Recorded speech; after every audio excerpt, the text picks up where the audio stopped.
Making connections with millinery wire. Let's talk about handling millinery wire and making connections. So when you unspool a length of millinery wire from the roll in which it's wrapped, it's going to have some natural curvature to it. And you'll need to straighten it out. And you do that by pulling it through your thumb and your fingers like this. And you do that a few times to get that natural curvature out of it. And then once you've got your piece straightened up, let's say you need to attach another piece to it. You don't abut the end like this. Like, how do you even connect to that? You bend a little brace into it. See how this is now kind of an L shape? And you connect these things like that. So then you take something called tie wire. This is really inexpensive. It's like 25 cents a spool at craft stores. Ours is stored in the wire drawer, but if for some reason we're out of it, you can go buy it at AC Moore for like a quarter, literally. And you pull off a piece of that, which is kind of like really, really weak and skinny millinery wire because it's covered in fabric. And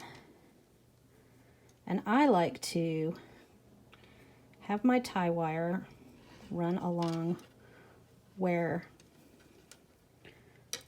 my little brace leg comes out. See what I did there, where I went around it on this side and then through the L. And then I start wrapping all down the length of this straight part here. Now, when you get done with that, here's one that I made so that you can really see the contrast between the wire here, which is black, and the tie wire, which here is white. And if you look, can you see really closely here? You see how the tie wire is wrapped so that each loop is snugged right up to the next. So this becomes a really sleek join all the way down the length of that L-shaped brace. So then when you wrap this with whatever fabric you're going to wrap it with, it's nice and smooth. It's not like a scribble under here to create bulk. Once you have your joins stabilized, I like to use super glue and coat that entire wrapping to stabilize it even further so that the tie wire doesn't come unwrapped or unraveled. An even stronger adhesive than super glue for this kind of wireframe stabilization is to coat those joins with 2-part epoxy.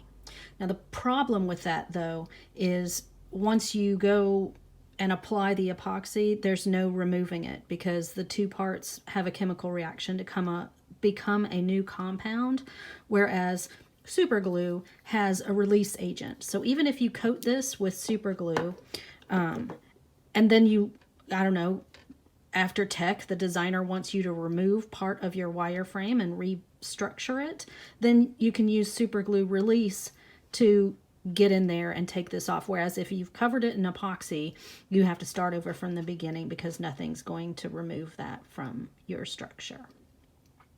So that's my philosophy on how I like to do joins on wireframes with tie wire and super glue.